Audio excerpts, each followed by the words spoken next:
पिछले कुछ दिनों से कोई ना कोई प्रोग्राम था जिसकी वजह से शाम का खाना घर पे बन ही नहीं रहा था। तो देखो आज मैं आ गई हूँ फिर से एक इवनिंग ब्लॉग लेके इवनिंग रूटीन एंड आज भी खाना नहीं बनेगा रात में। तो क्या बनने वाला है वो तो आपके सामने ही रहेगा। तो ये ऐसा ना होता ही है हमारे साथ। मतलब कभी-कभी जो है डेली रूटीन का जो दाल-चावल या फिर सब्जी-रोटी ये खाने का मन ही नहीं करता। So hey everyone good afternoon welcome to a new blog. कैसे हो आप सब? Hope you guys are well as like me and Radhe Radhe सभी को। एंड हमारे घर में तो हमेशा ही ऐसा होता रहता है। लाइक रात को हम कभी-कभी खाना नहीं खाते हैं, खाने की बजाय मतलब दूसरा कोई स्नैक आइटम जैसे होता है ना नाश्ता वगैरह वही बना के हम रात का खाना खा लेते हैं। अभी घड़ी में टाइम हो रहा है दोपहर के 4:30। बर्तन लेके बाहर आ गई हूँ। अंदर ही धो रही थी लेकिन लाइट चली गई जिसकी वजह से सारे बर्तन मुझे बाहर लाना पड़ा। और बहुत दिनों से ही यहाँ पे बर्तन नहीं धो रही थी तो आज ना बहुत अच्छा भी लग रहा था। पहले तो डेली ही यहाँ पे ही बर्तन धोना होता था लेकिन अब मानो भूल ही गई हूँ, यहाँ पे आना ही नहीं होता। हाँ, माँ कभी-कभी लाती है बर्तन यहाँ पे लाके माँ ही धोती है। मैं मैक्सिमम जो है अंदर ही धो लेती हूँ एंड यहाँ पे ना अच्छा भी लगता है, एकदम खुला-खुला सा फ़ील होता है, ठंडी हवा, फिर बतख वगैरह इधर-उधर, एकदम नेचुरल वाली वाइब आती है। एंड घर के अंदर की बात करूँ ना तो पूरा एकदम ऐसा लगता है कि मुझे किसी ने जेल में बंद करके रखा हो। लेकिन फिर भी क्या करें, करना ही पड़ेगा। मतलब घर के अंदर जो है ईज़ी हो जाता है, टाइम पे खाना बनाते-बनाते भी बर्तन धोना हो जाता है, तो वो एक सुविधा है बाहर के हिसाब से। तो चलो बर्तन मेरा धुल गया है एंड अभी देखो कुछ कपड़े मैंने धो के सुखा दिए थे एंड आज ना रूही के पापा सारे व्हाइट शर्ट को मैंने आज नील लगाया है क्योंकि उन्हें ना पसंद है नील लगाना। एंड इसके पीछे भी एक कारनामा छुपा है एंड बहुत ही फ़नी मोमेंट था। मैं ना नील का डब्बा ओपन करके वॉशिंग मशीन में डालने गई थी, तो उसका जो अंदर का ढक्कन होता है ना वो उसमें था ही नहीं एंड मुझे बिल्कुल भी याद नहीं है कि उसके अंदर वाला वो ढक्कन नहीं है। सो मैंने नील का डब्बा ऐसे डाल दिया एंड पूरा नील जो है वो वॉशिंग मशीन के अंदर। तो सोचो कितना ज़्यादा नील वेस्ट हो गया था। तो फिर मैंने दिमाग लगाया कि चलो आज जितने भी मतलब धुले हुए, सूखे हुए भी जो बनियान है ना वो सबको आज मैं नील लगा के रखती हूँ। इससे जो मेरा कारनामा है वो छिप जाएगा प्लस जो नील है वो वेस्ट भी नहीं होगा। एंड इधर देखो शाम से ही रूही की तबीयत बहुत ज़्यादा ख़राब है एंड उसे बुखार भी चढ़ रही है, दवाई दिया है, कम हो रहा है फिर से चढ़ रही है। एकदम सडनली जो है बुखार चढ़ गया है, मुझे तो कुछ भी समझ में नहीं आ रहा था कि कैसे? क्योंकि मैं इतना ज़्यादा केयर में रखती हूँ ना रूही को, बहुत ज़्यादा जो है उसकी तरफ ध्यान देती हूँ, लेकिन फिर भी उसे जब कुछ हो जाता है ना तब मुझे ऐसा फ़ील होता है कि शायद मुझसे कोई गलती हुई होगी जिसकी वज़ह से आज मेरी बेटी ये सब सफ़र कर रही है। तो चलो सबसे पहले मैं रूही के लिए कुछ खाना बनाऊँगी, फिर उसे मेडिसिन देना है एंड रूही के लिए आज मैं एक प्रोटीन से भरा हुआ एक रेसिपी बनाने वाली हूँ। तो चलो आपके साथ भी शेयर करती हूँ। यहाँ पे मैंने देखो ये वाला ओट्स ले लिया था, उसे मैंने पहले एक बार मिक्सर ग्राइंडर में पीस लिया एंड उसके बाद कुछ जो भुने हुए चने होते हैं वो डाल के मैंने फिर से उसको मिक्सचर कर लिया। एंड अभी कुछ सब्जियाँ मैंने काटी है, टमाटर, ऑनियन नहीं दिया मैंने, स्किप कर दिया था। सिर्फ़ टमाटर और जो हरी मिर्च होती है वो। सो ये कुछ इंग्रेडिएंट्स डाला है मैंने, नमक, हल्दी वग़ैरह। तो ये सब डाल के अभी मिक्स कर लूँगी एंड इसका एक पैनकेक जैसा मैं बना लूँगी।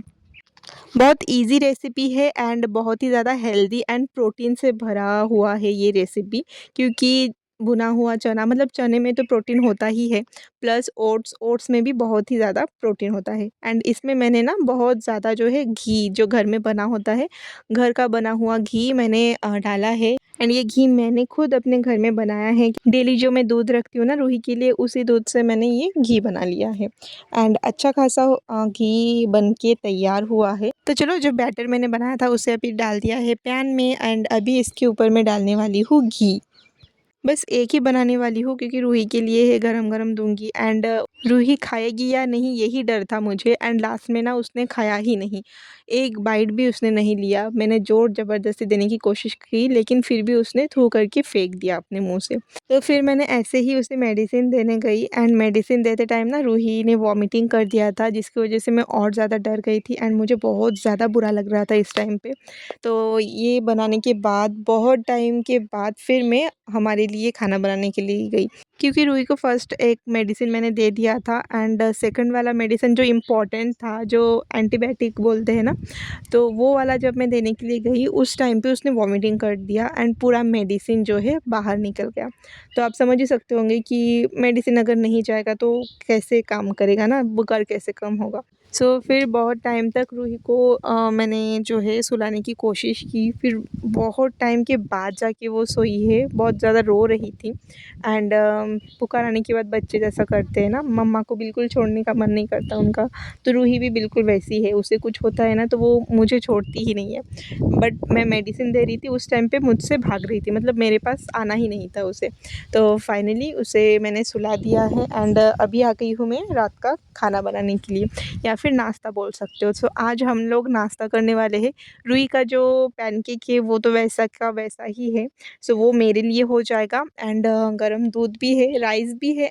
दोपहर में जो दाल बनी थी वो भी है, लेकिन किसी को ध्यान में ही नहीं रहा रूही की वजह से। तो दाल तो फिर नेक्स्ट डे सुबह मुझे फेंकना पड़ा एंड अभी मैं बनाने वाली हूँ पोहा। रूही के पापा बोल रहे थे कि अभी इतनी रात हो गई है, ये खाना क्या बनाओगे? तो पोहा बना लो, सभी का हो जाएगा।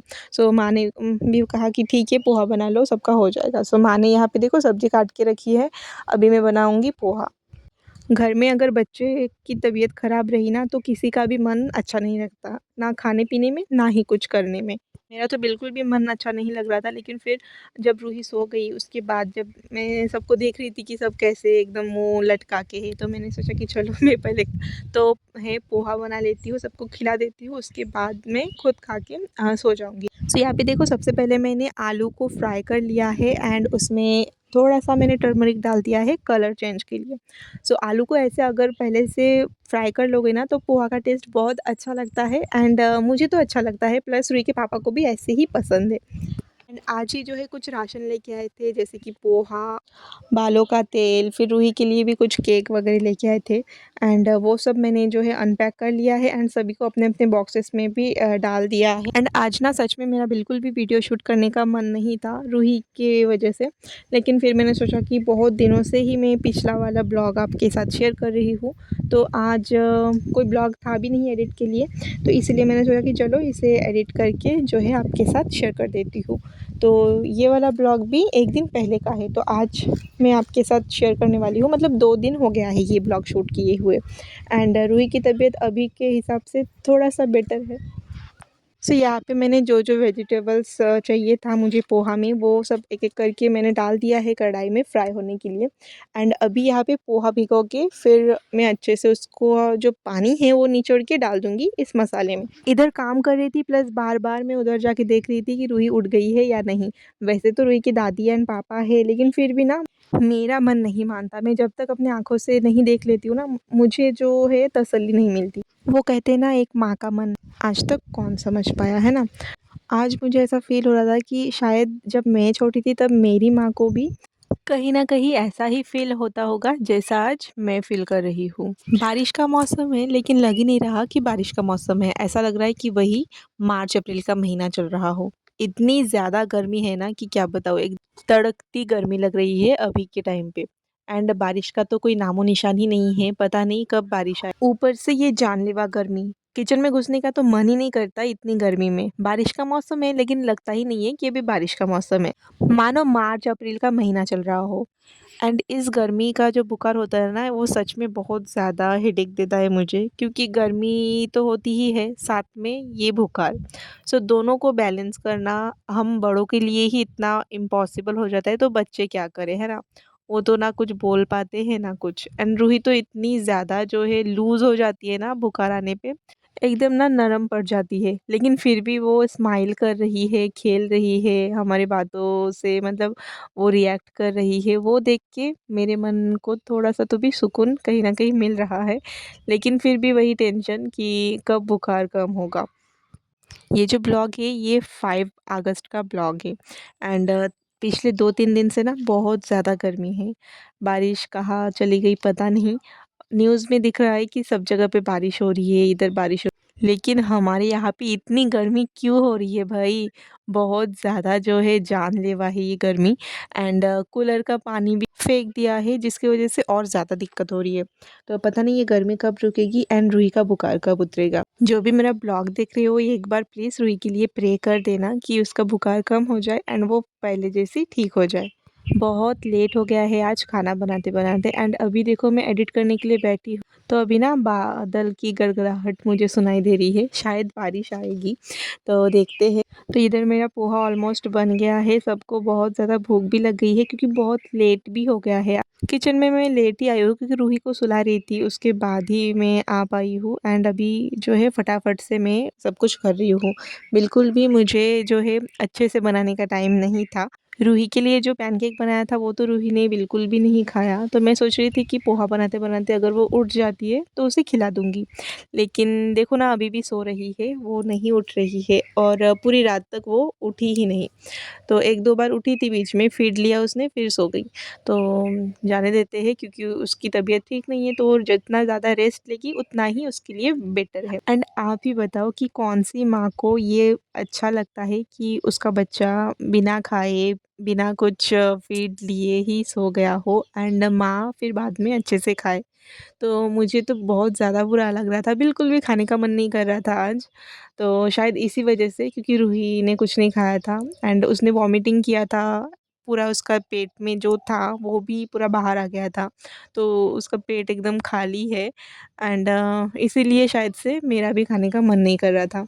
फिर जाके मैंने जो है हाफ़ ग्लास ऑफ मिल्क लिया एंड जो पैनकेक मैंने उसके लिए बनाया था वो पैनकेक एंड थोड़ा-सा पोहा मैंने ट्राई किया था जस्ट फॉर द टेस्ट। तो खाया था क्योंकि मैं खाऊँगी तो रूही को भी फ़ीड मिल सके, तो माँ बोल रही थी कि तुम खाओ तो उससे उसको भी हो जाएगा। तो इसलिए फिर मैंने लास्ट में खा लिया था थोड़ा-सा। आई होप कि आप लोग समझ पा रहे होंगे मेरी फीलिंग एंड मेरा ना अभी एडिट करने का भी बिल्कुल मूड नहीं था क्योंकि रूही की तबीयत ठीक नहीं है, तो किसी भी चीज़ में ना मन ही नहीं लग रहा था। अभी एडिट कर रही हूँ तो भी मुझे ऐसा लग रहा है कि मैं क्या बोलने जा रही थी एंड क्या बोल रही हूँ, मुझे कुछ भी नहीं समझ में आ रहा। तो आई डोंट नो कि ये ब्लॉग कैसा होगा। जैसा भी है आप लोग प्लीज़ कोई भी आई नो कि बहुत सारी मिस्टेक हुई होंगी मुझसे, तो फिर भी आप लोग अंडरस्टैंडिंग करके लेते हो, आज तक लिए हो है एंड आई नो कि आप ले लेना अंडरस्टैंडिंग करके इस ब्लॉग को भी। क्या कर सकते हैं ना, मन नहीं है तो क्या कर सकते हैं। रूही के पापा की ना एक हैबिट रही है, जब भी वो पोहा खाते हैं ना ऊपर से उन्हें जो है ऑनियन चाहिए होता है, जो प्याज़ होता है ना कांदा, वो कटा हुआ चाहिए होता है, तो वही मैं अभी काटने के लिए आई हूँ। दोनों को प्लेट दे के आई हूँ मैं पोहा का एंड अभी आई हूँ ऑनियन काटने के लिए एंड उन्हें नींबू भी चाहिए था, लेकिन फ्रिज में एक भी नींबू नहीं है। हमारे घर में ही इतना बड़ा पेड़ है नींबू का, लेकिन फ्रिज में नहीं है एंड इतनी रात को बाहर कौन जाएगा लाने के लिए।